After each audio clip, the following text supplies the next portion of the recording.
Kitab Al-Barzanji mengandung khurafat yang bisa menyeret umat Islam kepada kesyirikan.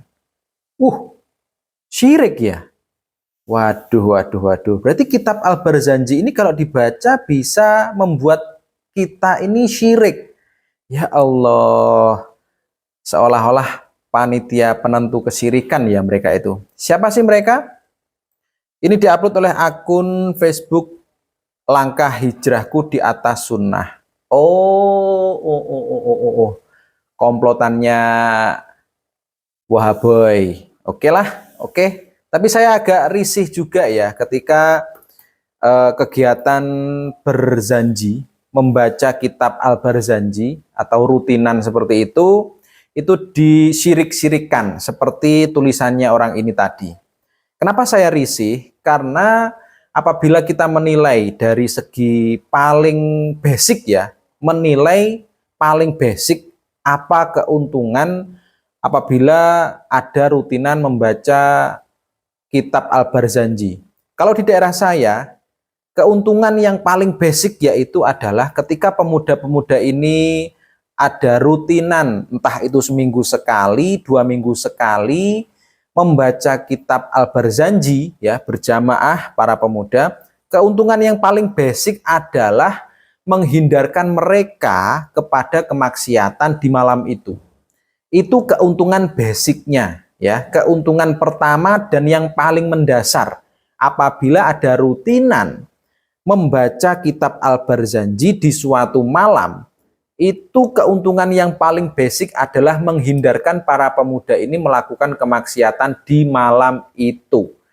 Kalian pasti tahu ya, di daerah manapun ya, kecuali komplek pondok pesantren ataupun mungkin perumahan orang-orang yang agamis, di Indonesia ini masih banyak daerah-daerah yang dimana para pemudanya ini ketika malam hari mereka melakukan hal-hal yang sifatnya ini buang-buang waktu, buang-buang uang, terus maksiat dan sebagainya.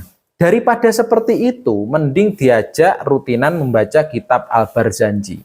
Apa itu kitab Al-Barzanji? Bahasa yang mudah dipahami oleh kalian adalah kitab sejarahnya Kanjeng Nabi. Itu pemahaman yang simpel aja. Biar kalian ini nggak mikirnya kemana-mana. Yaitu kitab sejarahnya Kanjeng Nabi. Gitu aja. Nggak usah dikait-kaitkan, wah ini kitab yang membuat kita syirik. Jangan seperti itu. Jangan jauh-jauh ya. Jangan jauh-jauh. Nah, kembali ke akun ini ya. Dia memiliki banner, tidak mengapa cara beragama kita dibilang banyak menyelisihi banyak orang. Tidak mengapa katanya.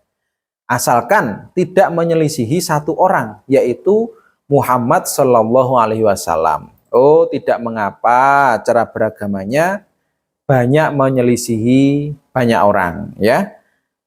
Emangnya orang-orang NU ini kalau beragama berselisih dengan Kanjeng Nabi? Apa iya seperti itu? Yang mana yang menyelisihi? Cara beragamanya orang NU ataupun orang Muhammadiyah? Yang mana? Orang Muhammadiyah saja bisa beriringan dalam beragama dengan orang NU. Orang Muhammadiyah bisa. Seperti yang dikatakan oleh Ustadz Adi Hidayat, kalau orang Muhammadiyah tidak tahlilan, orang NU tahlilan, ya oke saja, biarkan. Orang Muhammadiyah tidak membaca kunut saat sholat subuh, orang NU membaca kunut saat sholat subuh, ya nggak apa-apa. Mereka bisa bersebelahan, ya, bisa bersampingan, bisa bergandengan. Yang penting di dalam Indonesia ini rukun. Tetapi orang-orang yang mengaku langkahnya di atas sunnah ini kenapa selalu membuat konten-konten yang membuat rusuh, apalagi itu yang di channelnya Heri Pras, terus siapa lagi, Pencari Ilmu, Cahaya Hidayah, Pemberantas Kemaksiatan, tapi isinya orang-orang NU yang dibahas. Nauzubillah min dzalik. Nah, kita kembali ke masalah awal kita tadi, yaitu kitab Al-Barzanji yang katanya mengandung khurafat yang bisa menyeret umat Islam kepada kesyirikan. Astagfirullahaladzim. Kita lihat penjelasannya ya. Penjelasannya kita lihat dulu. Nah, oke, kita baca captionnya ya. Bismillah, ikuti. Gini, kalau kalian pengennya itu menyindir orang, kalian itu menyepelekan orang, jangan awali dengan Bismillah.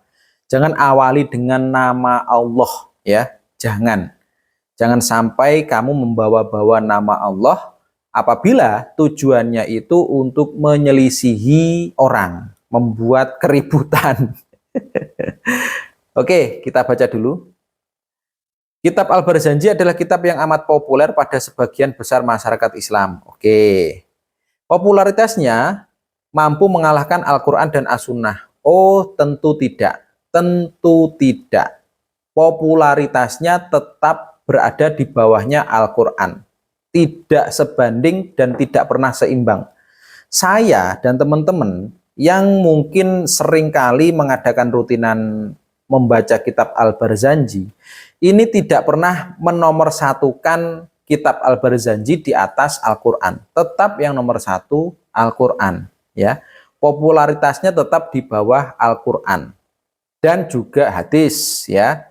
Ini sepertinya dia membesar-besarkan kalau seperti ini. Popularitasnya, waduh. Kitab ini telah menjadi bacaan wajib ketika masyarakat melakukan hajatan seperti pernikahan, sunatan, akikah anak, ritual 7 bulan kehamilan, membangun dan pindah rumah. Siapa yang mewajibkan? Siapa?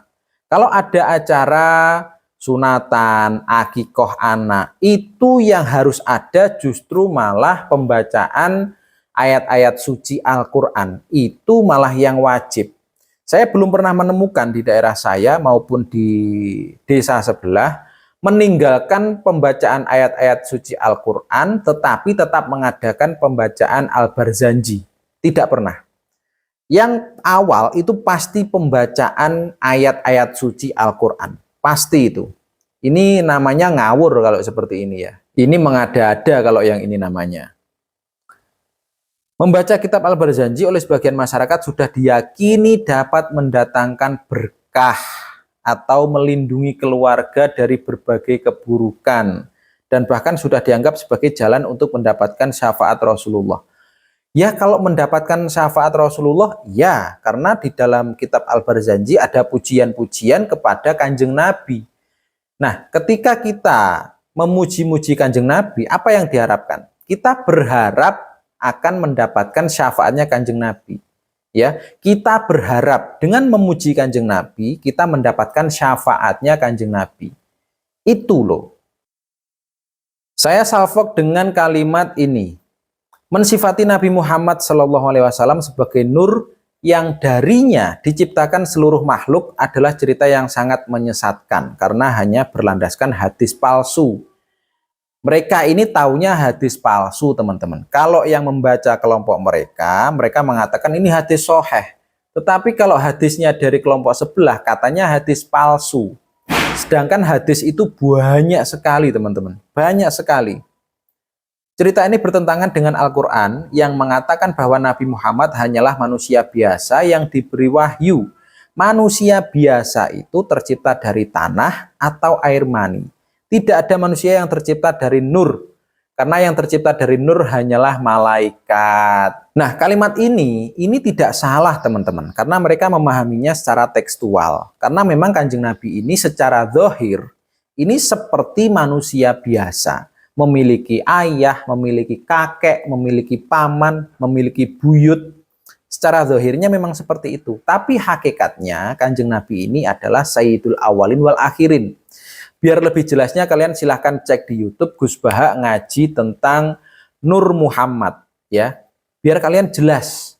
Atau saya tunjukkan saja ya, saya tunjukkan saja. Ya, jadi iki cerita niki sanad jadi lepas dari banyak Islam modern, Islam kota. Biasanya kadang-kadang nggak mau menerima konsep Nur Muhammad. Ya seperti orang-orang ini tadi, Gus. Kebeloke ning alam zahir nak Kanjeng Nabi itu duwe bapak, duwe mbah. Ya. Oke, kita sepakat secara zahir Kanjeng Nabi duwe bapak, duwe mbah, duwe buyut. Kita sepakat ya, karena itu tekstualnya memang seperti itu. Iku jenenge zahire napa? Zahir. Tapi Nabi hakikate Sayyidul Awalin wal akhirin, karena Nabi itu ada sebelum itu semua. Mulane ono barang binadzuril aini, ono dari hakikat. Itu contoh paling gampang, kowe ngarang buku cerita tentang Soekarno misalnya, atau cerita tentang Sunan Bonang. Ya, atau mengarang buku cerita tentang Mbah Mun. Tujuanmu tentang Mbah Mun. Mau tidak mau kan harus menyebut Mbah Zubair, nyebut Mbah Karim, nyebut masa kecilnya Mbah Mun. Meskipun nanti ujung-ujungnya buku semuanya didesain untuk Mbah Mun. Foto alam raya ini didesain untuk Kanjeng Nabi. Laulaka ma khalaqtul aflak. Andai kan tidak ada kamu Muhammad, saya tidak menciptakan alam raya. Mau tidak mau kan Nabi mengganti bumi kan. Akhirnya Allah nggak bumi tapi tetap Nabi mahallu nazarillah. Sing jadi pertimbangan utama. Nah itu belane ono ilmu dohir, ono ilmu hakikat. Terus itu gunanya pasanan gitu. Tapi yang terang mau cukup untuk bulat mesti bulan ya. Oke Gus. Karena memang yang pantas menjelaskan hal ini adalah orang-orang alim, orang-orang yang ahli di bidang agama, yaitu saya sarankan kepada Gus Baha, ya, kepada Gus Baha. Jadi jangan sampai ya seperti fanpage-nya itu tadilah ya, fanpage-nya siapa itu, Langkah Hijrahku di Atas Sunnah. Ya seolah-olah dia yang paling sunnah, ya seolah-olah dia yang paling sunnah, tapi nggak jelas siapa dia, nggak jelas. Gemar sekali mengajak kembali ke sunnah, tapi yang diajak ini sudah melakukan sunnah, ya. Kalau pengen mengajak ke kebaikan, itu seperti yang di video saya kemarin-kemarin itu, ada perilaku di daerah Lombok kalau nggak salah kemarin itu ya. Di daerah sana itu masih ada adat-adat jahiliyah. Adat-adat yang jogetnya itu joget-joget kemaksiatan. Seharusnya yang seperti itu kalau pengen mengajak kembali ke sunnah. Karena ajaran Nabi tidak seperti itu. Ajaran Nabi tidak berjoget kemaksiatan. Silahkan ajak yang seperti itu. Bukan malah menselisihi orang-orang yang rutinan membaca kitab Al-Barzanji. Orang-orang yang tidak melakukan kesyirikan malah dituduh syirik. Ya Allah, ya Allah.